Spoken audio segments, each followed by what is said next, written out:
Bagaman mahal na mahal ng asawa ang kanyang asawa, hindi niya mapigilan ang kanyang hindi mapakilang puso nang samahan ng asawa ang kanyang asawa sa inspeksyon sa kumpanya. Ang lalaki ay nais lamang buksan ang drawer upang tingnan. Ngunit napasulyap ang asawa ng takot at pangamba. Bagaman matagumpay na napigilan ng asawa ang lalaki, ngunit sa harap ng matalim na tingin ng asawa, nagsalita ang asawa ng palpak at kinakabahan. Sa totoo lang, alam ng mga lalaki kung ano ang nasa loob nito. At alam din nila kung sino ang kasama nilang gumamit nito. Ang dahilan kung bakit hindi nila sinisi ang kanilang asawa, ay dahil nais nilang bigyan ng isa't isa ng marangal na pamamaalam. Nang umalis ang lalaki, binuksan ng asawa ang drawer. Nalaman niyang ang mga bagay sa loob, ay mga gamit na madalas gamitin ng asawa at ng kanyang katulong. Ang dahilan ng pangyayari ay kagabi. Nang ang mag-asawa ay nagpasya ng magpahinga, biglang nakatanggap ng mensahe ang asawa. Sa'yo, kakakain ko lang ng isang buong bote ng gamot. Siguradong makikipaglaban ako ng buong gabi. Naghihintay lang ako sa'yo ng 10 minuto. Kapag lumampas, hindi na ako maghihintay. Green-haired turtle, ang asawa mo ay akin ngayong gabi. Sige, mag-isa ka na lang. Okay na ba? Pinatay ko na ang ilaw. Biglang may emergency sa kumpanya ng asawa. Kailangan kong ayusin ito. Si Guming ang nag-utos sa'yo. Alam ba ng asawa ko ang tungkol sa amin ni Guming? Asawa. Anong ibig mong sabihin sa sinabi mo? Ang ibig kong sabihin ay, kaya mong makasama ang iyong mga empleyado sa overtime. Bilang iyong asawa, hayaan mo akong ihatid ka, hindi na kailangan. Ang ibig kong sabihin ay, maaari kong ayusin ang bagay na ito mag-isa. Huwag ka nang magpuyat para sa akin, mabait. Napakahirap para kay Yang Zero na itago ito, nakakapagod ba? Nakatitig ang asawa sa sasakyan ni Liwanag ng buwan. Tumawag ang lalaki sa gwardiya ng komunidad. Sa oras na ito, galit na nagbabala ang asawa kay Liwanag ng buwan. Kung sakaling muling dumaan sa kanilang pintuan, at hindi sinasadyang makita ng lalaki, dapat agad na mawala si Liwanag ng buwan. Matapos ang inom ng gamot si Liwanag ng buwan, nagsimula na siyang manghimasok. Sa gitna ng kanilang mahalagang sandali, nakatanggap sila ng sagabal mula sa mga gwardiya na dumating. Galit na galit si Yu Guang na nais sanang ayusin ang mga gwardiya, ngunit pinigilan siya ng takot na babae. Kinabukasan, ang lalaki ay humiling sa kanyang leader na sumali sa misyon, dahil nais niyang lumayo sa pagmamahal ng kanyang asawa. Pagbalik sa bahay, nagsimula siyang mag-ayos ng hindi magandang ebidensya tungkol sa kanyang asawa at sa puting liwanag. Dahil, ito na ang hindi unang pagkakataon na nagtago ang kanyang asawa sa kanya ng masamang gawain. At sa bawat pagkakataon, palaging ibinabahagi ng liwanag ang buong proseso ng kanilang laro sa kanya. Ang dahilan kung bakit hindi niya nahuli ang kanyang asawa. Gusto niyang bigyan ng asawa ng pagkakataon na magbago ng isip, ngunit hindi inaasahan. Naging kapital ito ng kanyang pagpapabeya. Gayunpaman, may dahilan din ang asawa sa kanyang ginawa. Dahil siya ay labis na umiibig. Nais ng asawa na makabuo ng anak para sa kanyang asawa. Kaya't walang pagdududa siyang lumihis ng landas. Ginoong Yang, nakapag-schedule kayo ng pregnancy test ngayong hapon. Pakisiguradong dalhin ang inyong ID kapag pumunta kayo. Kung hindi sana nagligtas sa akin ang USA, na naging dahilan ng kanyang pagkapahina, at hindi makabuntis, hindi ko rin sana naranasan ng aksidente ng pasyente at labis na pagdurugo. Kailangan agad mag-donate ng dugo. Ngunit sa ngayon, wala nang pagmang panda na dugo sa blood bank. Huwag kumuha ng ibang dugo. Wala nang oras. Ako ay may panda na dugo. Kumuha pa sa akin. Kailangan ng maraming dugo para mailigtas siya. Maaari itong makaapekto sa iyong kalusugan. Maaari rin itong makaapekto sa iyong buhay. Kailangan mong pag-isipan ito ng mabuti. Kung iiwan mo lang siyang mamatay, ano pa ang saysay ng buhay bago mamatay?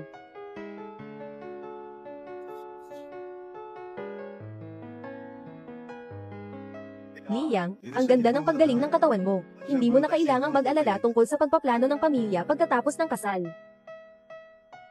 Kung aalis ka naman, hindi na kailangang malaman ni Liang Zigu. Handa na ako.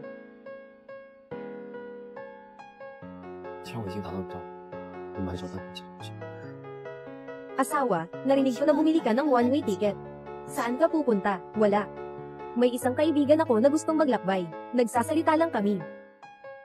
Ayos lang, akala ko mamamatay ako sa takot. Asawa, akala ko iiwan mo ako at mag-isa kang aalis. Paano mangyayari yun? Ikaw. Huwag mong kaputin ang sarili mo. Sila ay tunay na nagmamahalan. Ang asawa ay nais lamang na magkaanak, dahil sa pangangailangan. Bagaman ang dahilan na ito ay medyo pilit, ngunit ito ay matagumpay na nakahanap sa kanya, ng dahilan upang lumihis. Ngunit ang lalaki ay dahil sa pagmamahal sa asawa, kaya pinili ang mapayapang paghihiwalay. Ang lalaki para sa kanyang asawa ay parang tagapagligtas, at isa sa mga pinakamamahal niyang tao sa buhay. Bagamat may kaunting hindi pagkakaunawaan sa kanyang buwan, ngunit ang kanilang relasyon ay isang masayang pagtutulungan lamang. Walang tinatawag na pag-ibig na umiiral. Laging iniisip ng asawa na siya ay perpekto sa kanyang ginagawa. Ngunit hindi niya alam, bawat laro niya ay ibinabahagi ni Ziegwang. Marahil hindi lang siya ang nakakaalam. Baka ibinabahagi rin ni Zia Guang sa kanyang mga kapatid, upang sama-samang mag-enjoy. Nang huling dumaan ang lalaki sa kumpanya, nang balikan ang lugar na kanilang pinagsamahan, nakita ang pader na puno ng kanyang mga larawan. Nang hindi niya maunawaan ang kilos ng kanyang asawa, yakap niya ang kanyang asawa, bilang patunay ng posisyon ng lalaki sa kanyang puso. Gusto niyang ipaalam sa lahat, na ang kanyang asawa ang pinakamaganda at pinakamahusay. Isang mabuting lalaki na tahimik na tinatanggap ang pagtataksil. Ngunit ang mga matatamis na salita ay nakakaantig, na nagpapalito sa puso ng lalaki. Sa ganitong pagkakataon, nakita nila na ang puting buwan ay namimigay ng candy sa lahat, dahil pala buntis ang babae. Kaya sobrang saya ng puting buwan na para bang nawawala sa sarili. Araw-araw kaming magkasintahan ay magkasama. Sa wakas, magiging tatay na ako. Wow, congratulations! Ano ang ginagawa ninyo? Magiging tatay na ang assistant ni Chairman Gu. Kayo ay nag-iisip kung lalaki o babae. Ang booming company ay lugar ng trabaho. Huwag dalhin ang iyong personal na bagay sa trabaho. Chairman, ang girlfriend ko ay kasing ganda mo. Sobrang mahal ko rin siya. Hindi ko na kayang hindi ibahagi ito sa lahat. Ang chairman na may pagduduwal ay buntis din. Chairman, ayos ka lang ba? Swerte naman, Chairman. Ang itsura ng pagduduwal ay eksaktong kapareho ng sa girlfriend ko. Tama na, Guming. Huwag nang pag-usapan ang tungkol sa girlfriend mo sa opisina. Agad na gustong umalis ng asawa na may konsensya kasama ang kanyang asawa. Pumunta sa pintuan. Narinig ang loob na si Yuwang ay nagngangalang sa bata. Sa oras na ito, biglang napatigil ang asawa. Dahil sa pangalan ng bata, ay pinagsama ang kanilang dalawang pangalan. Nakita ng lalaki. Sinadyang tinanong ang asawa kung gusto ba niya ang pangalan. Ngunit sinabi ng asawa na siya ay medyo curious lamang. Pagkatapos, inilabas ni Bai Yuwang ang kanyang lihim. Ito ay ang damit na kanyang ginawa para sa isisilang na bata. Ang salitang ito ay nagdulot ng alon sa puso ng kanyang asawa. Nararamdaman niya ang malalim na pagmamahal mula kay Yuwang. At nais din niyang makita kung anong klaseng damit ito. Kaya't pinayagan niyang maghintay ang lalaki dito ng kaunti, habang siya ay masayang pinagmamasdan ng damit kasama si Yuwang. Umalis ang lalaki na parang walang buhay. Lumingon ang asawa. Nakita niyang wala ng anino ng lalaki sa pintuan. Agad siyang nabahala. Itinagwalang bahala ang damit at tumakbo patungo sa kanyang asawa. Ang lalaking umalis. Diretso siyang tumakbo patungo sa kanyang mga pangarap. Nang mga oras na iyon, bumalik na ang asawa sa bahay. Akala niya ay uuwi na ang asawa ng maaga. Ngunit naramdaman niyang may hindi tama. At pagkatapos ay naghanap siya ng kanyang asawa na parang nababaliw. Ngunit walang tao sa bahay. Sa mga sandaling iyon, nakita niya ang sirang litrato, na siya lamang ang nandoon. Pagkatapos, nakita rin niya ang mga ebidensyang nakakalat sa sahig ng lalaki. Ang puso niya ay bumagsak din sa kailaliman. Pagkatapos ay nakita ang sulat na iniwan ng lalaki nang umalis. Liham ng voluntaryo ni Yuan Fei.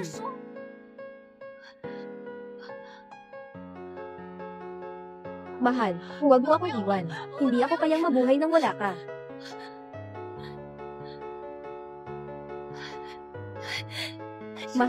Mahal, bumalik ka na. Nagbabantay ako buong gabi. Mahal, ikaw ba?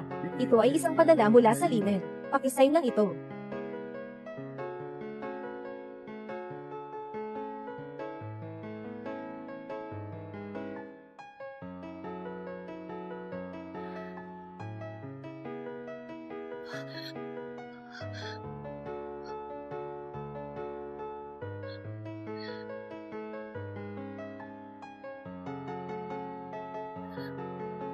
Tingnan mo, ang posisyon ng asawa mo, ang sarap. Sundin at madaling sanayin. Halos maubos na siya.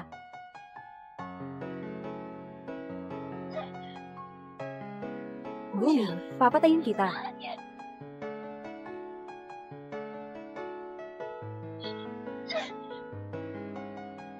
Gumi, papatayin kita.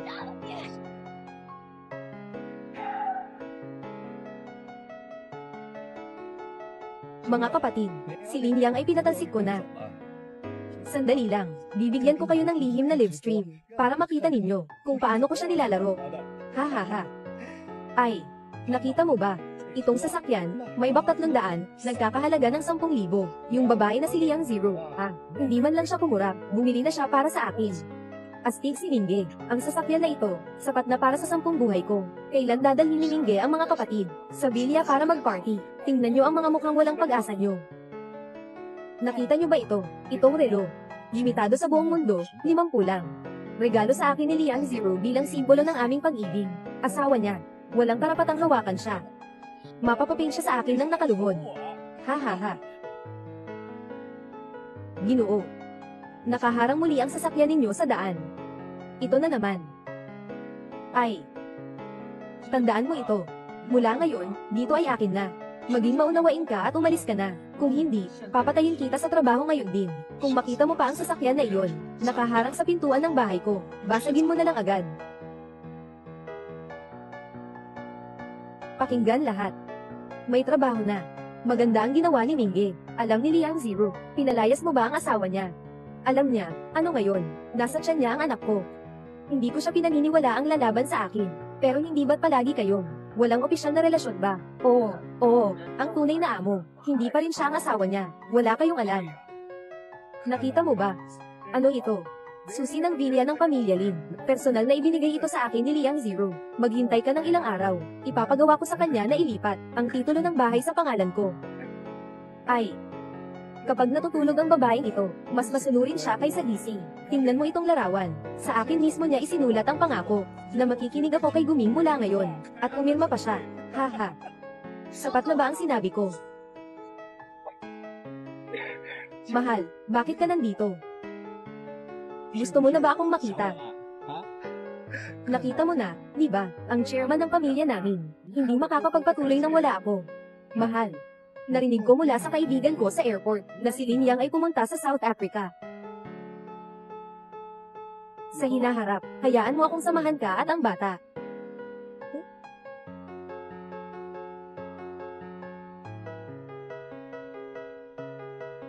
Mahal. Katatapos lang umalis si Lin Yang, hindi mo na napigilan ang sarili. Kakatapos ko lang sabihin sa mga kaibigan, na sasamahan mo ako ngayong gabi. Nakita mo ba, ngumiti ang asawa ko, ha. Talagang marunong si Ming na disiplinahin ang asawa niya, talagang kahanga-hanga. Siyempre. Ano pa ba? Paano kita mapapaniwalaan?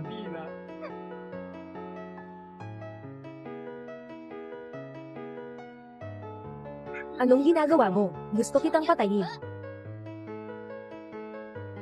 Anong ginagawa mo? Gusto kitang patayin. Mahal, anong ginagawa mo? Mahal, ano bang pagkakamali ko? Anong pagkakamali?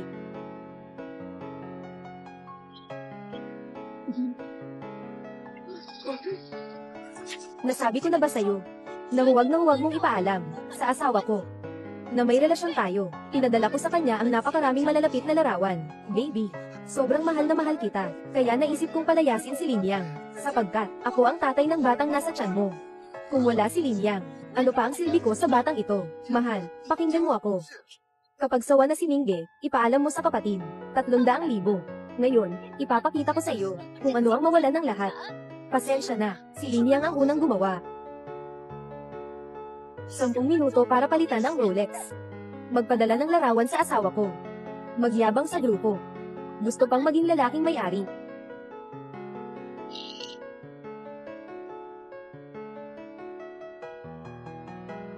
Sasabihin ko sa iyo, kung dahil sa iyo, ayaw nang bumalik ni Lin Yang. Hindi ko kayo kayang panatilihin, ikaw at ang bata. Bakit ko naman gagawin yon? Bakit mo kailangang isakripisyo ako at ang bata para kay Lin Yang? Hindi ko kayang maliwala na hindi mo ako minahal. Hindi ko alam kung paano mo nagawang gawin iyon. Dati, ikaw ang laging tumatawag sa akin na prinsipe. Umalis ka na. Isang tao na nagbebenta ng sarili. Hindi ka karapat dapat ikumpara kay Lin Yang. Hintayin mo, babalik ako kay Lin Yang. Hindi kita patatawarin. Mahal, pakiusap, pakinggan mo ako.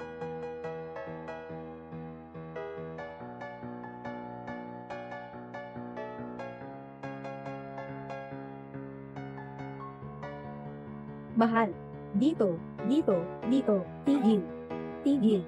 Lahat kayo, tigil. Alam niyo ba kung magkano ang sasakyan na ito? Ibinenta na ang buong pamilya ninyo. Hindi ninyo kayang bayaran. Mahal. Ito ang regalo mong ibinigay sa akin. Gusto kong ipagbayad ang grupong ito, na walang takot, sa kanilang ginawa. Ano ang tungkol sa sasakyan ni Ginang? Liang, sabi ng asawa mo na dapat naming basagin ito. Inutusan niya kami, kung ang sasakyan na ito, ay muling nakabara sa harap ng bahay mo, ipababasag na lang namin. Kung may bayad, ikaw ang hahanapan. Ano? Gusto ng asawa na basagin ang sasakyan ni Guming. Alam ba ng asawa ko noon pa, na ang sasakyang ito ay regalo ko kay Guming? Hindi pwede. Kailangan kong maibalik ang asawa ko. Mahal, hindi mo pa ako pinapagtibay. Sira-sirain niyo ang sasakyan ito. Kung masira, ako na ang bahala. Kung may magtatangkang hadlangan, sasama ko pati ang tao. Ako ang magbabayad ng gastusin sa gamot. Sige, ituloy mo. Mahal. Ikaw, anong gagawin mo? Ibigay mo sa akin ang ibinigay mo. Ilabas mo lahat. Kung hindi ko mahanap si Linyang ngayon, maghintay ka na lang sa kamatayan mo. Bakit ganito? Tagapangulo, ang flight papuntang Timog Africa, 875 ay aalis sa loob ng 7 minuto. Sa oras na ito, narito pa si Ginoong Lin sa paliparan. Ang galing. May oras pa. Maghintay sa pagtanggap ng isa't isa. Asawa. Alam kong nagkamali ako. Pakiusap. Huwag mo nang i-block ang telepono ko. Magandang araw. Ang tawag na iyong dial ay walang laman. Pakisuri muna bago tumawag muli. Walang laman. Baka nag-cancel ng numero ang asawa. Bansa.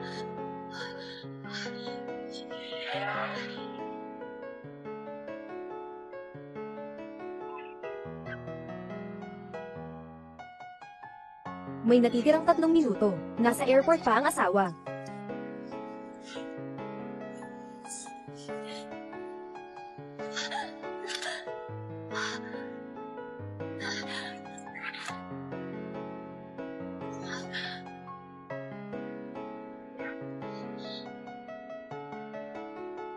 Maligayang paglipad sa flight na ito. Bilisan. Bilisan mong itigil ang K895 na flight. Huwag mong hayaang umalis ito.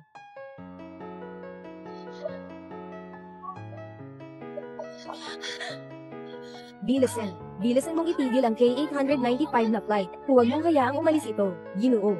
Ginoo. K895 na flight. Nakasara na ang pinto ng eroplano. Maaari lamang kayong pumili ng rebooking o refund. Nandoon ang asawa ko. Pakiusap. Huwag siyang payagang umalis. Ano man ang halaga, kaya kong ibigay. Ninang. Ang paliparan ay hindi lugar para mag-aksaya ng pera. Sapat na ba ito? Hindi sapat, mayroon pa ako. Ito ay 5 milyon. Nasa pangalan ng kumpanya ko. Mayroon pang mga ari-arian at stock ng kumpanya. Lahat ng ito ay ibibigay ko sa inyo. Basta't ibalik niyo ang asawa ko. Si Ginoong Lin ay nasa Timog Africa. Gumagawa ng walang hangganan na doktor. Bakit hindi ka pa nagpunta noon? Ginoong Lin, nasa ang lugar ka na? Pumirma ka ng buhay at kamatayan. Nasa ang lugar ka na? Nag-iimpake si Ginoong Lin. Handa na ang runway ng Flight 895. Malapit nang umalis. Seguridad, seguridad. Lin Yang, pasensya na. Hindi ko dapat ikaw ay ipagkanulo. Nang umalis ka, doon ko lang natanto na ikaw lang ang mahal ko. Pagkatapos mong umalis, doon ko lang natuklasan na ikaw lang ang mahal ko.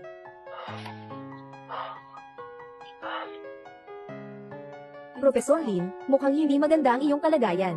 Baka nahihilo ka sa eroplano.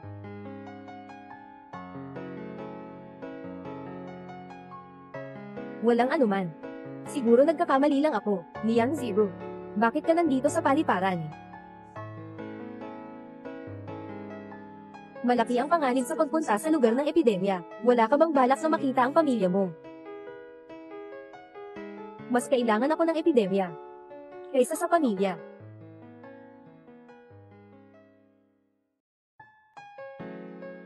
Linang, Shan, ito na ang huli mong babala. Kung patuloy mong guluhin ang kaayusan, wala kaming ibang magagawa kundi pilitin kang umalis. Hindi, imposible. Hindi maaaring iwanan ni Linyang ako. Diane Bao. Baliw ba ang babaeng ito? Para sa isang lalaki, ganito na ba? Siguradong may problema. Ang eroplano ni Professor Lin ay nakaalis na. Pwede na kayong umalis. Paalisin siya. Si Guming ay pinilit mong umalis, Linyang. Kailangan mong mapunta sa impyerno.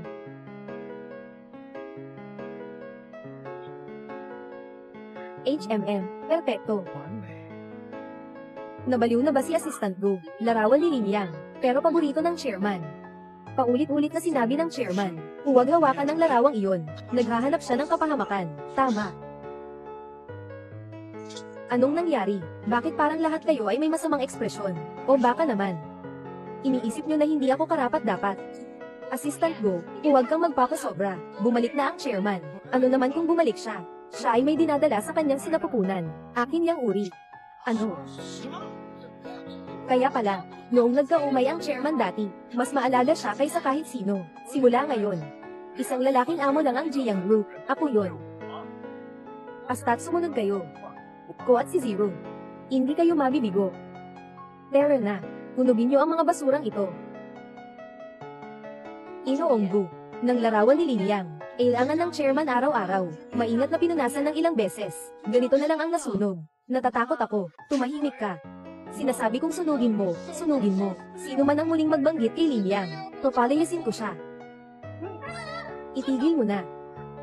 Guming, ikaw muna ang tatanggalin ko. Tagapangulo, sa wakas, dumating ka na. Mahal, dumating ka na. Sinabi ko na sa lahat na ikaw ang babae ko. Mula ngayon, ang kumpanyang ito ay pamamahalaan nating dalawa. Tinitiyak na magiging mas mabuti ito. Magsimula na kayong umalis. Mahal, pinapapaalis mo sila. Gusto mo na naman ba? Darating ako ngayon para masiyahan ka. Paano mo ako masisiyahanin? Kung hindi ka nakialam, bakit aalis si Linyang sa akin? Dapat kang mamatay. Mahal, simula ngayon, tinanggal ka na sa Jiang Group. Gagawin kong hindi ka makilala sa buong lungsod. Hindi, gusto kong ipagbawal ka sa buong lalawigan at sa buong industriya. Gusto kong maging mas masahol pa ang buhay mo kaysa sa isang pulubi. Hindi ka na makakakuha ng limos. Hindi mo ako pwedeng tratuhin ng ganyan.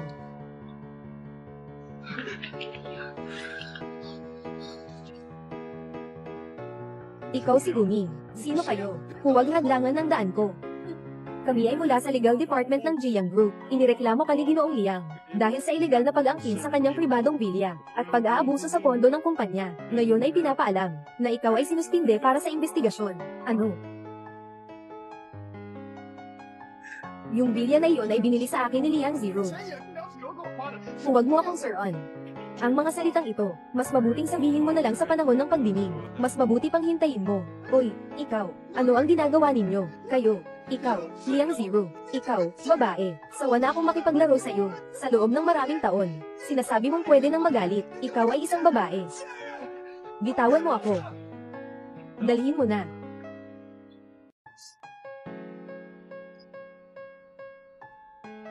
Asawa, nagawa ko na ang lahat kay Guming.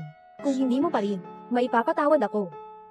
Pupunta ako sa South Africa para hanapin ka. Pasensya na, Ginoong Chairman. Nasa lugar ng outbreak si Ginoong Lin. Kung gusto mong bumili ng tiket sa eroplano, kailangan mo munang dumaan sa pagsusuri. Lin Yang, hintayin mo akong makuha ang aprobal. Agad akong pupunta sa'yo.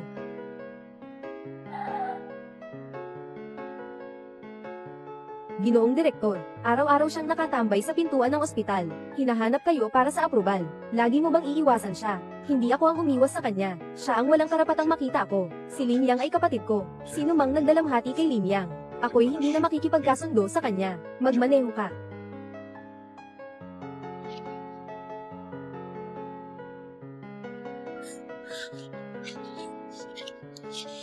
Sandali.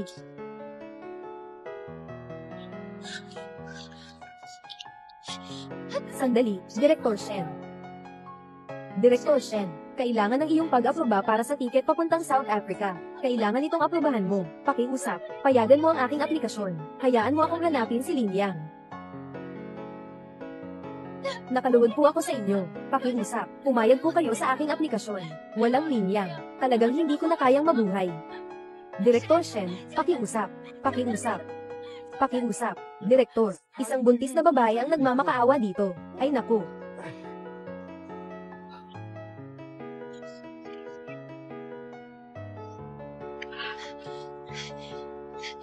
Salamat, Direktor Shen. Sisiguraduhin kong aaminin ko ang aking pagkakamali kay Lin Yang. Hindi na ako muling magiging traidor sa kanya.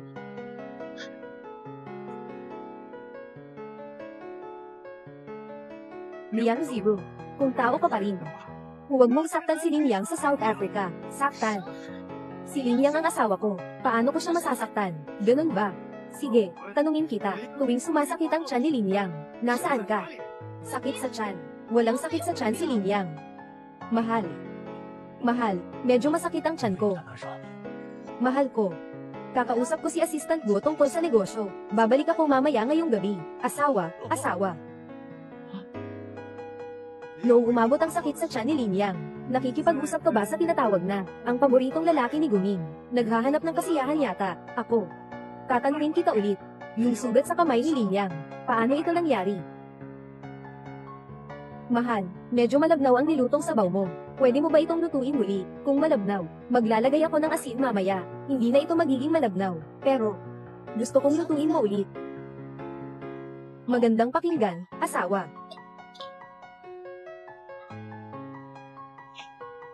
Magtatanong ulit ako sa iyo. Kasalanan ko ito. Lahat ng ito ay kasalanan ko. Dapat kong pahalagahan si Linyang. Hindi ko dapat siyang pinalayas. Direct Sang Shen. Nagawa ko na ang dapat gawin kay Guming. Sa anak ko sa sinapupunan. Pwede ko nang ipalaglag. Gusto kong magsimula ulit sa kanya. Pakiusap, pagbigyan mo kami. Akala mo ba ang nasa tiyan mo ay anak ni Guming ito? Direktor Shen, anong ibig mong sabihin? Ang anak sa tiyan ko, hindi anak ni Guming. Hindi ba anak ni Linyang? Pero si Linyang ay may problema sa sperm. Paano siya posible? Problema sa sperm. Haha. Bawat taon, ang medical report ni Linyang ay ikaw ang kumukuha. Hindi mo ba man lang ito tinitingnan? Ako. Magandang araw, ito si Linyang, Dr. Lin. Narito ang medical report niyo. Hawakan niyo ng maayos. Salamat.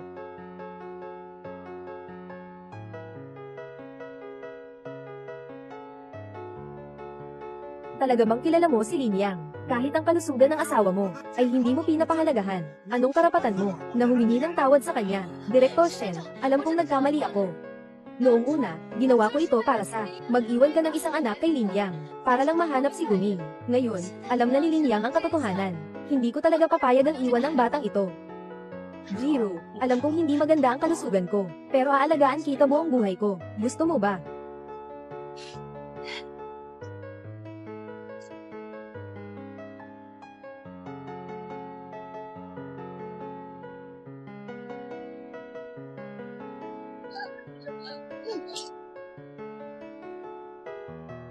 Itong bata. Siya ang dahilan. Nagtulak kay Linyang palayo. Anak, sasabihin ko sa'yo. Sa parte ni Linyang, maaaring hindi siya mas mababa kay Guming. Mas mainam na magpatchet ka. Siguraduhin mong ayaw mo na talaga. Ipalaglag ang batang ito, para maiwasan ang pagsisisi. Kung hindi ko ipalaglag ang batang ito, saka ako magsisisi.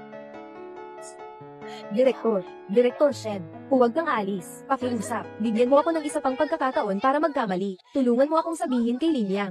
Ang anak ni Guming ay aalisin ko. Pabalaykan mo siya. Direktor Shen, magmaneho. Direktor Shen.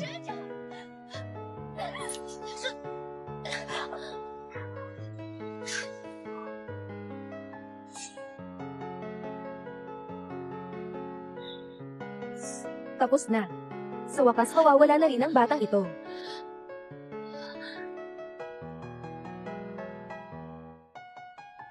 Yung babae na si Liang Zero. Pinatalsik ako, kinuha ang pera ko. Sige na sana, pumunta pa sa tao para manakit sa akin. Pero ayos lang naman. Buntis siya ng anak ko. Basta't hawakan ko ang bata, mahuhuli ko siya. Magtatagal din ako para makabangon. Bilesen, malubhang pagdurugo ng ina. Ihanda ang operasyon.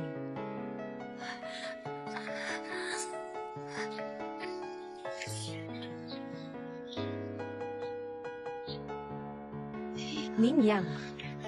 Sa ganitong oras na, iniisip mo pa rin si Linyang. Tumigil ka na.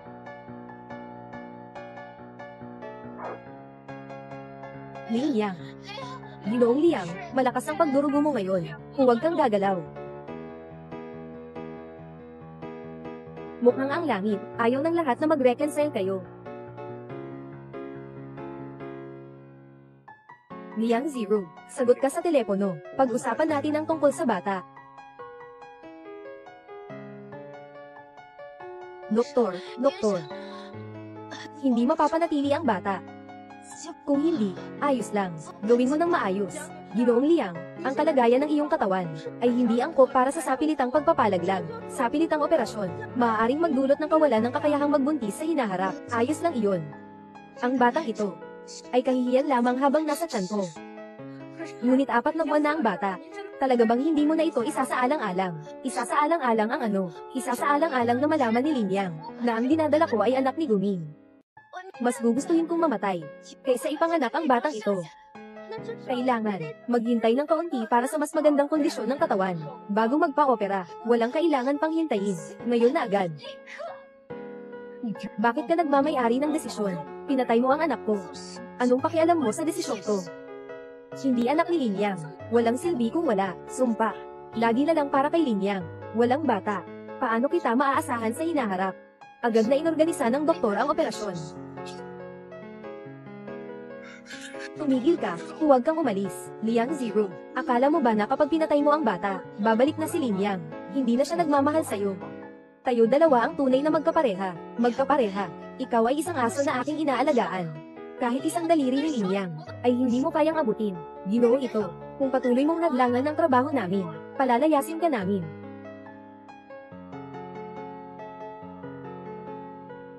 Matagumpay ang operasyon, Ginang Liang. Naitanggal na ang bata. Magpahinga ka ng maayos sa likod. Mabilis kang gagaling. Linyang. Ipapaliwanag ko ang lahat tungkol kay Guming.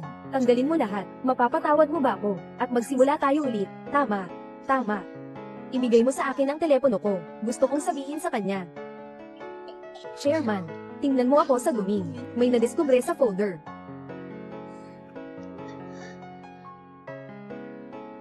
Guming. Sperm survival rate na 0.02. Guming, ikaw ang hindi makabuntis. Pinilit mong paalisin si Linyang. Karapat-dapat ka. Ikaw.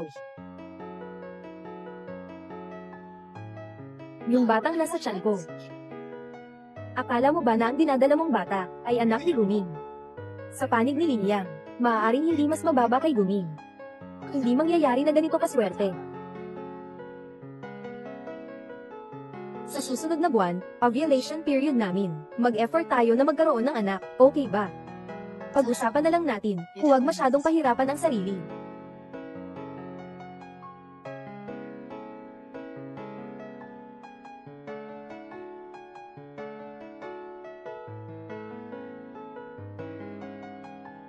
Mahal kong sanggol.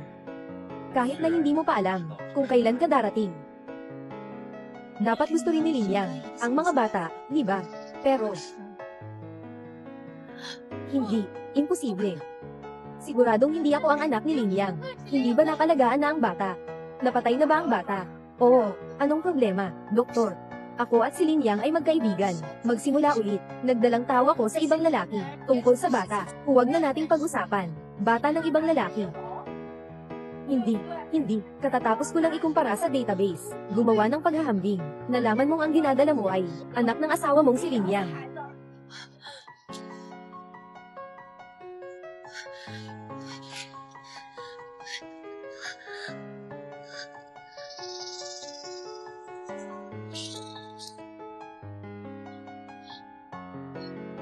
Paano mangyayari yun? May problema sa sperm count ang asawa ko. Hindi ko pinaniniwalaan na ang anak sa tiyan ko. Ito ay kanya. Kayo ay nandyan para lokohin ako. Sinasabi mo ba sa akin na may weak sperm ba ang asawa mo? Nakapagbigay siya sa akin ng dugo. Palagi siyang hindi maganda ang kalusugan. Ibig sabihin, hindi mo rin alam kung may weak sperm ba ang asawa mo. Tama ba? Oo, Ginang, Liang. Ang database ay hindi nagkakamali. Ang dinadala mo ay anak ni Linyang.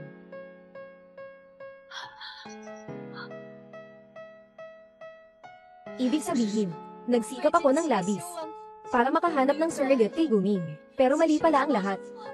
May kakayahan ng asawa ko na magkaanak. Ginoong Liang, huwag ka masyadong malungkot. Walang anak, pwede namang magkaanak ulit. Paano ako magkakaanak? Ayaw na sa akin ng asawa ko. Paano ako magkakaanak? Lumabas. Lahat kayo, lumabas kayo sa akin.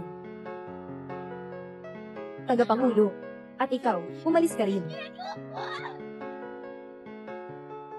Linyang, ikinalulungkot ko.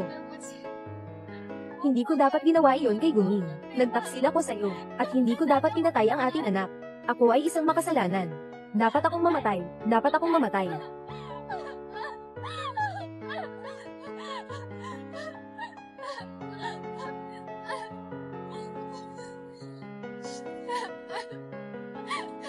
Asawa.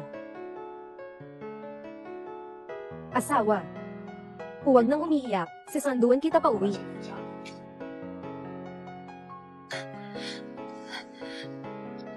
Asawa, sa wakas nakabalik ka na. Matagal na kitang hinihintay. Kasalanan ko lahat noon. Pangako ko ang hindi nakita muling iisnaban. Hindi na ako makikipag-ugnayan sa ibang lalaki. Nagsama na tayo. Asawa. Miss na kita. Talagang miss na miss kita.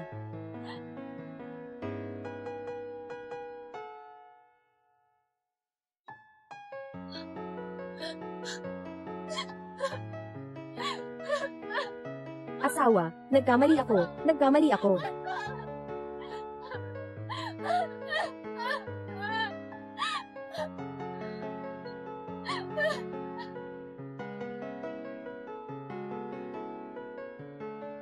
Isang grupo ng mga walang silbi. Gaano na katagal, hindi pa rin makontak si Linyang. Nandito kami para magtrabaho, hindi para maghanap ng tao. Anong sinasabi mo? Kung hindi pa rin mahanap si Linyang, huwag na kayong magtrabaho dito. Umalis.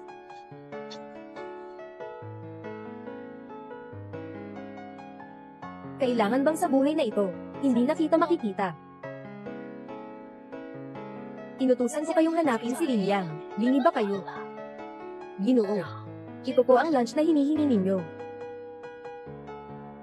Muli na namang mga pagkain na hindi nakakagusto. Sabi ko na, ayaw kong kumain ito. Pero, ito lahat ay mga pagkain na niluluto ng head chef ng hotel na 5 bituin.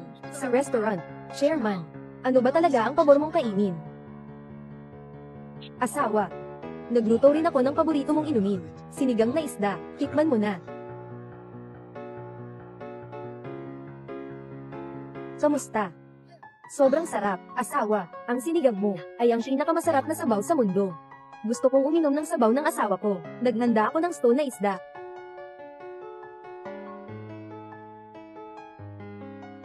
Chairman, maaari po bang mangyari ang pag-aproba sa dokumento ng trabaho? Matagal ka nang nasa paliparan. Hindi pa rin bumabalik si Mr. Lin. Sabi ko, basta't maghihintay ako. Babalik si Lin yang siguradong magbabalik siya.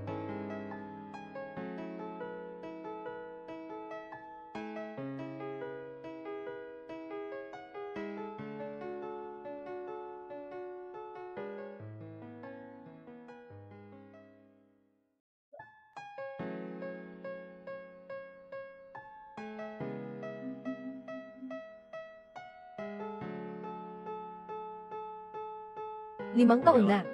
Hindi ko akalain na makakabalik tayo. Asawa, nandito na. Tatay, ito ba ang iyong bayan?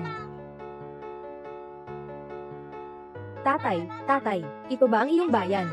Tama, ito ang bayan ni tatay, at ang bayan ng tiyahin.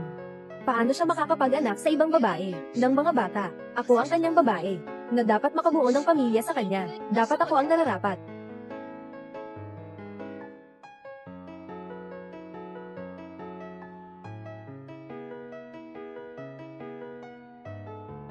Sandali, huwag umalis. Si Linyang ay akin.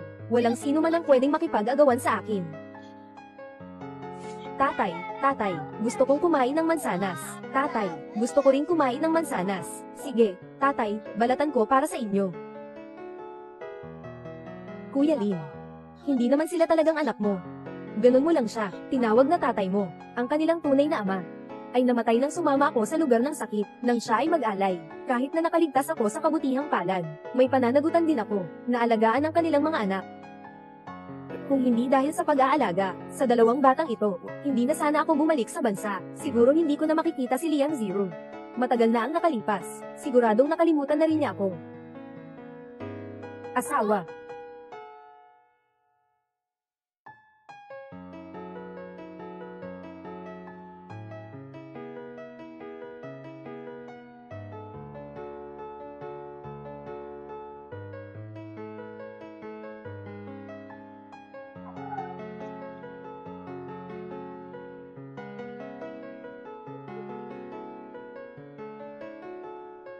Papa, pwede ba ngayon, akong yakapin ng mas mahigpit? Siyempre, sa susunod, araw-araw na lang akong yayakapin, ha? Kuya Lin, mga dokumento para sa libreng konsultasyon. Handa nang maghanda, sabik na rin ang mga bata. Sa mga araw na ito, palagi mong kasama ang mga bata. Salamat sa iyong pagtulong. Ito ang tubig na binili ko para sa iyo. Kuya Lin, paano mo nalaman? Gusto ko, ng inuming lasa ng peach. Ang pula ng mukha mo. SHH, huwag kang magsalita ng ganyan. Kuya Lin, malapit na ang oras ng check-up. Tara na. Ihinto mo ang kamay mo. Tanggalin mo ang kamay mo. Asawa. Ikaw ang nagsimula nito, tatay. Sino po yung babae na ta? Tiya. Hindi ko tinatanggap. Asawa, ang anak natin. Paano siya magiging tiyahin? Tayo. Ayaw kong maging sa anak. Umupo ka sa harap. Mabilis. Umalis ka na rito. Tita, ayaw makita ng tatay ko ang mukha mo. Huwag mong guluhin ang tatay ko. Ginang, Liam, Kuya Lin, may mga mahalagang bagay pang dapat gawin. Huwag mo siyang istorbohin. Siguradong ikaw ang nag-akit sa asawa ko. Ilang taon na ba ito? Nabigyan mo na siya ng 2 anak. Anong sinasabi mo? Wala akong kasalanan kay Kuya Lin. Malinis kami. Nagsisinungaling ka pa rin. Sigurong ikaw ang nagnakaw ng asawa ko. Mamatay ka na. May mukha ka pang manghusga kay Shen Yao. Ikaw mismo ang gumawa niyan. Wala kang alam sa sarili mo. Asawa ko, dati hindi ka kailanman. Sinasabihan mo ako ng matindi. Sigurong ikaw yun. Ito ang pang-uunjok na. Tama na ang pag-iinarte mo. Lumayo ka sa amin. Umalis na tayo. Asawa. Huwag kang aalis, Liz. Sa mga taong ito, alam kong nagkamali ako. Nananatili ang iyong pwesto sa bahay. Patawarin mo ako at umuwi ka na. Tungkol sa nakaraan, hindi na ako nag-iisip tungkol dito. Paano pa ako magpapatawan kung patuloy mo akong guguluhin? Huwag mong sisihin ako kung magiging masungit ako sa iyo. Masamang tiya, lumayo ka sa tatay ko. Huwag kang lumapit sa tatay ko. Sandali, huwag kang umalis. Si Kuya Lin dati sa bansa, paulit-ulit na nasaktan mo. Nang umalis siya sa ibang bansa, araw-araw siyang abala sa pag-save. Walang magagawa si G-Team para makapagpahinga. Kung talagang gusto mo ang kabutihan niya, dapat talagang alagaan mo siya sa pagsusulit at sa tindahan. Tara na.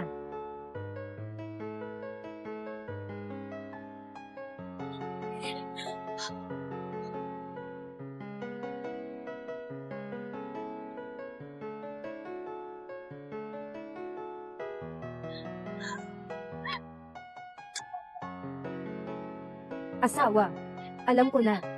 Hindi mo ako maiiwan. Alam ko na. Hindi mo kayang hayaang mabasa ako ng ulan. Asawa. Alam ko na. Hindi mo ako kayang bitawan. Hindi mo ako kayang bitawan. Alam ko na. Ayaw mong mapahamak ako sa ulan. Mahal. Hindi ka ba nag-overtime ngayon? Tinitingnan ko lang sa labas. Ang lakas ng ulan. Hindi kita mapakawalan. Darating na ako para kunin ka. Asawa, alam kong nagkamali ako. Hindi na ako muling magkakamali. Nakikita mo ba? Si Lin Yang, hindi ka na niya mahal. Sa mundong ito. Ako na lang ang nagmamalasakit sa iyo. Bakit ikaw? Mahal. Basang-basa ka na. Sumama ka sa akin sa hotel. Tulad ng dati. Sinabi ko na ba sa iyo noon? Huwag ka nang makialam sa akin at ni Lin Yang. Gusto kong mamatay ka. Hindi ka na mahal ni Lin Yang. Bakit ayaw mong bitawan? Kung bibigyan mo ako ng pagkakataon na muling magsimula, hindi ko siya ipapasa sa ibang babae. Sinasadya kong kinamumuhian lahat ng naghiwalay sa akin at kay Lin Yang. Mas kinamumuhian ko ang sarili ko. Galit ako, hindi ko siya naiintindihan. Galit din ako sa iyo sa pagwasak ng kasal namin ni siya. Sapat na. Sinasabi mong nasira ako ng kasal mo kay Lin Yang. Kung hindi dahil sa iyo noong una, naghahanap ng kilig, paano mo ako maaaring lapitan at makasama sa iyong kama sa huli? Ikaw ay isa lamang, na may malinis na anyo, na gumagawa ng mga maruming bagay. Tumahimik ka. Bakit? Nahuli kita, nahihiya ka na. Noong una, sa akin, nagmamaganda ka. Masaya ka. Ngayon, tapos na ang saya. Alam kong kasalanan ko. Saktan mo ako. Epektibo ba ang saktan ako? Mapapalitan mo ba ang lahat ng ito sa pamamagitan ng saktan ako? Tandaan mo ito, si Lin Yang hindi makakapagkaanak. Ako ang nagbigay sa iyo ng anak. Hindi mo pa nasusuri yung report, di ba? Wala akong pakialam sa anumang ulat. Pinatay mo ang anak ko. Gusto kong bayaran mo ito. Pagkatapos mong basahin ang ulat na ito, saka ka na lang magsalita.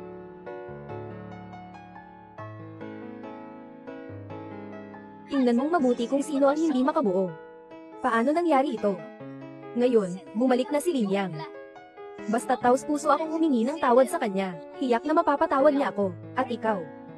Kahit mamatay ka, isa ka lamang, pabigat na pulgas na hindi makakakuha ng pagkain. Dahil sinira mo ako. Gusto kong mawala ka kay Linyang magpakailanman. Mabuhay sa sakit habang buhay.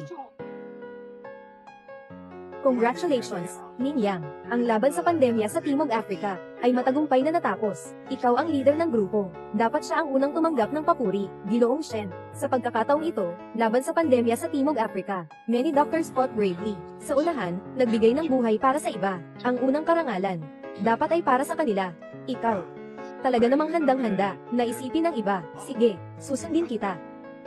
Yung inampon mo, itong dalawang bata, kung mayroon kang kailangan, sabihin mo lang sa akin anytime. Yaw.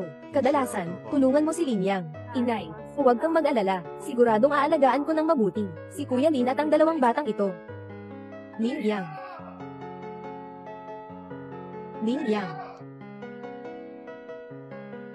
Bumin. Anong ginagawa mo dito? Sinira mo ang lahat para sa akin. Pupunta akong patayin ka. Bastos ka sa teritoryo ko, Shen Shan. Akala mo ba ako ay isang tagapagbantay lang? Para dekorasayon lang ba ito? Kunin ang lahat ng seguridad. Punta sa opisina ko. Tawagan sila. Huli na. Bumin. Tatay, mamatay ka. Pinagsasamantalahan ka ng masamang tito para saktan ng tatay ko. Amang siraulo, papatayin kita. Mag-ingat ka. Jiro. Ikaw pala. Dalhin mo siya sa labas. Ibigay mo sa pulis. Ayoko nang makita pa siya. Jiro. Bakit? Sulit ba ito? Asawa.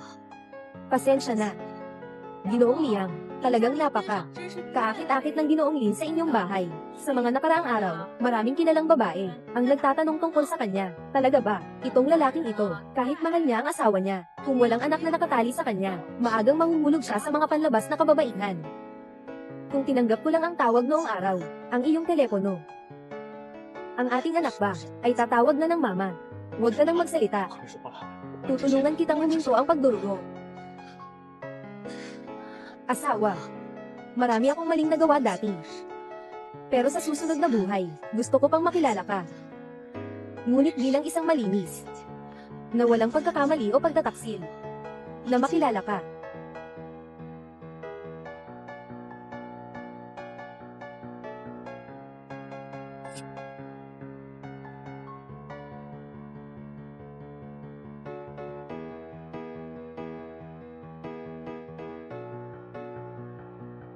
Sa mga taon mong nasa ibang bansa, halos araw-araw siyang bumibisita. Kailangan kong aprobahan, na tanging layunin ay makapunta sa ibang bansa para sa iyo. Sinunod ko ang gusto mo. Mahigpit kong tinanggihan siya, ngunit lalo siyang naging matigas ang ulo. Ilang beses, pati ang ulo niya ay nabangga. Ngayon, siya.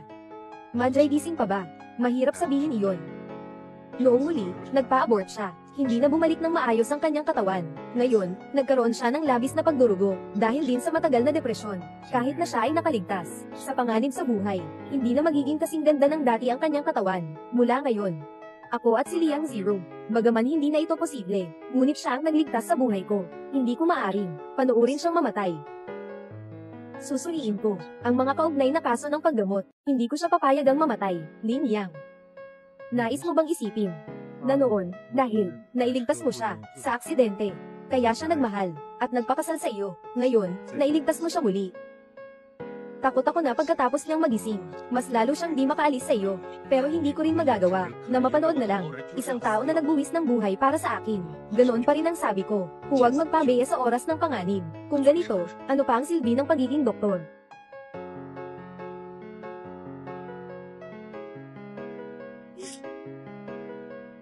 Tay, nandito kami para dalhan ka ng pagkain. Tay, si Ate Shenyao, ang gumawa ng adobong karne. Talaga ba? Salamat sa inyo, Tay. Araw-araw, nasa ospital ako, nag-aalaga ng mga pasyente. Siyang tunay na nahihirapan.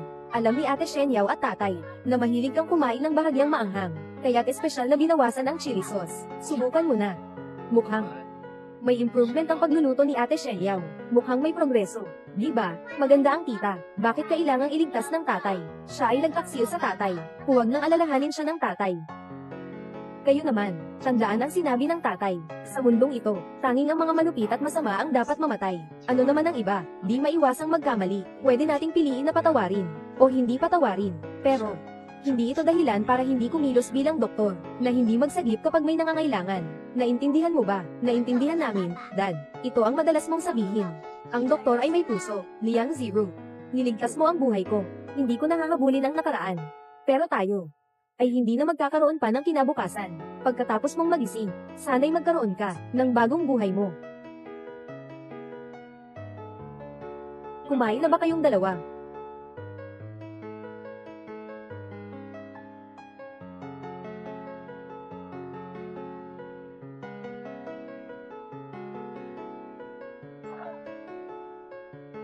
Buhay pa ako. Talagang sulit ang saksak na ito. Kung hindi ako yung nasaksak, tao na ang asawa ko. Siguro, napatawad na niya ako.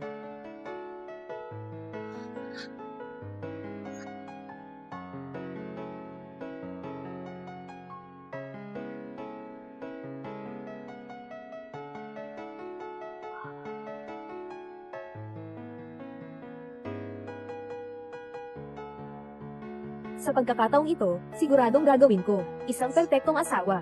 Samahan ng asawa sa magandang buhay.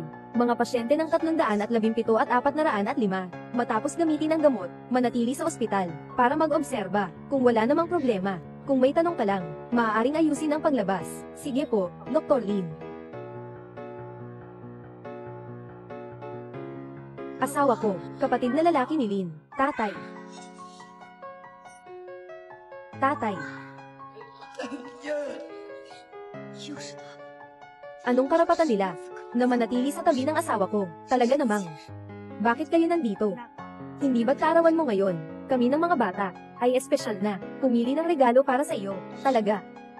Tatay, buksan mo na at tingnan mo. Ito ay maingat namin. Narito ang regalo na pinili ko para sa iyo. Tay, tingnan mo na. Itong regalo sa paarawan. Pero ginastos ni Ate Yao ang kalahating buwan na sweldo. Isang luma at hindi magandang istilong, kaya na hindi naman bagay. Naibigay pa sa aking asawa. Kung magbibigay ka, ibigay mo na ang mahal. Hindi naman ito mahalaga sa asawa ko. Oxford Cloth. Nang mawala ito sa huling libreng konsultasyon, matagal na akong hindi makahanap ng kapareho. Sa totoo lang, humingi ako ng tulong sa kaklase kong nasa ibang bansa, at naghanap siya ng 3 buwan. Ah, hindi pala. Ang sinasabi ko, kakasabi ko lang, salamat ah. Gusto ko talaga. Siyaw ate araw-araw, tinitingnan ang larawang ito, para makatulog siya.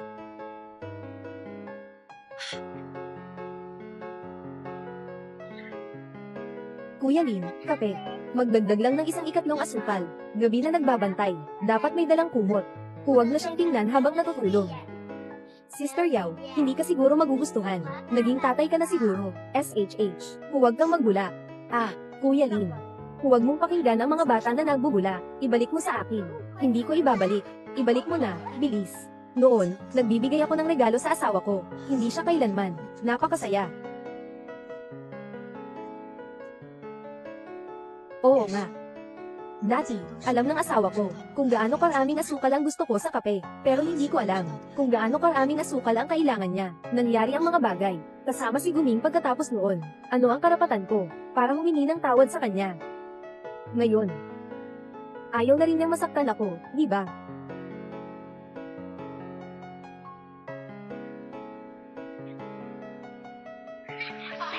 Anong nangyari kay Kuya Lin? Ah, wala naman. Siguro nagkamali lang ako ng tingin. Kuya Lin, kailangan na nating palitan ang gamot ni Liang Zero ngayon. Sama-sama tayong pumunta. Tara na. Nasaan ang tao? Nasaan ang pasyente sa kwarto 317? Professor Lin, nagising na ang pasyente sa 317. Nakalabas na siya ng ospital. Kasalukuyan niyang kalagayan sa katawan. Hindi talaga pwedeng makalabas. Hindi niyo ba alam? Hindi namin siya mapipigilan. Bago siya umalis, ipapasa ko sa inyo ang isang mensahe. Ano iyon? Sabi niya, namatay na siya ng 2 beses bago niya naintindihan na ang tunay na pag-ibig ay hindi pag-aari, kundi pagpapalaya.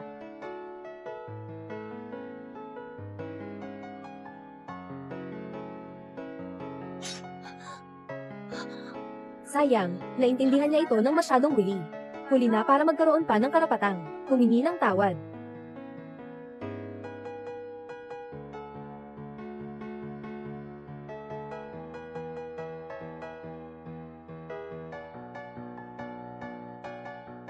Sana ang hindi niya pag-alis ng walang palem, ay makalimutan mo, ang masakit na nakaraan. Ginoong Lin. Ito si Ginoong Liang. Bago siya umalis, ipinagbili niya sa amin, na ipamahagi ang lahat ng shares ng kumpanya. Ipinasa sa inyo ang kasunduan. Pakilagdaan ang kasunduan. Sa hinaharap, kayo na ang aming chairman. Huling sinabi ni Ginoong Liang. Tungkol sa kita ng kumpanya, maaari itong gamitin para sa serbisyong medikal, o bilang pondo para sa libreng konsultasyon. Nais niyang kapag kayo ay gumagawa ng mabuti, hindi kayo maabala ng problema sa pera. Hindi ba't ang pangalan ng kumpanya ay Liang Group? Bakit naging Liang Group? Ang ibig sabihin ni General Manager Liang ay ayaw niyang maabala pa kayo. Kaya, binago rin ang pangalan ng grupo. Ang mga larawang ito, lahat ay naayos na. Oo, noong panahong iyon, sinira ni Guming ang Jianyang Group, ang iyong larawan. Noong panahong iyon, galit na galit si Ginoong Liang. Matapos ayusin si Guming, inalis ang Jianyang Jeepan. Kinuha niya ang lapis at dahan-daang inaayos ang mga litrato. Nagpuyat siya ng ilang gabi.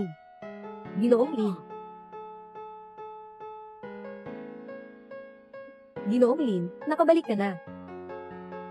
Oh, tama, Ginoong Lin.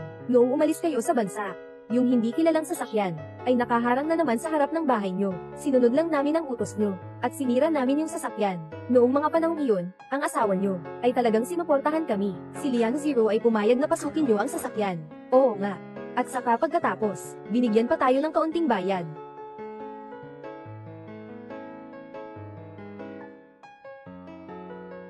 Asawa, inilagay ko ang password ng bahay, bilang iyong kaarawan, para lagi mong maalala ang password sa bahay.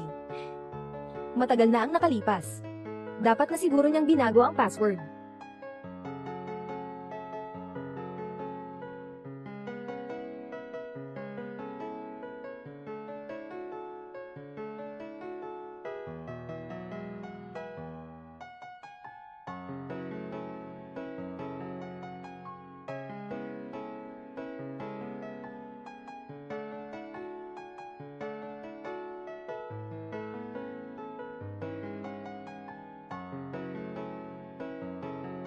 Ika-21 ng Abril, nadiskubre ng asawa ko, na may pagtatalik kami ni Guming. Sa araw na iyon, nawala ang bahagi ng buhay ko, ang pinakamahalagang tao.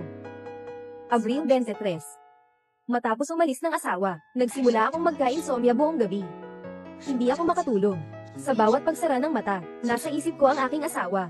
Nagsisi ako. Pero hindi ko alam kung ano ang dapat gawin. Abril 25. Dala ko ang aplikasyon. Pumunta ako kay Direktor Shen para sa pag-aproba. Hindi siya pumayag na makipagkita ako kay Lin Yang. Noong araw ding iyon, doon ko lang nalaman na madalas akong nakalimutan ko ang nararamdaman ng asawa ko. Galit na galit ako sa sarili kong kakulangan sa pag-iingat. Ika-28 ng Abril. Pagkatapos kong manganak, nalaman ko na ang kinatay ko ay anak namin ng asawa ko. Hindi kay Guming. Sa araw na iyon, pakiramdam ko gusto ko nang mamatay. Liang Zero. Ang nakaraan ay nakaraan na. Sana makita mo ring tumingin sa hinaharap, matagpuan mo ang sarili mong bagong buhay.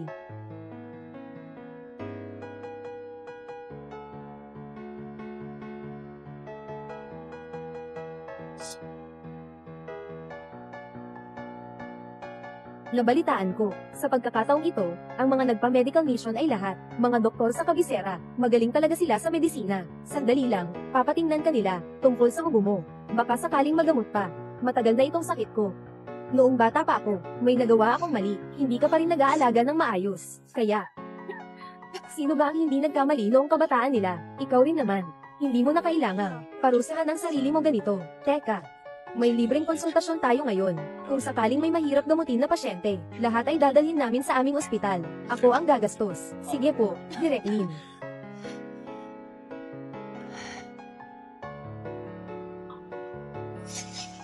Magandang araw po. Paano po kami makakatulong? May kailangan po ba kayong tulong? Pasyente po ba kayo? Hindi. Salamat. Jianyang Group, ngayon ay maganda ang pag-unlad. Gusto mo bang bumalik at tingnan?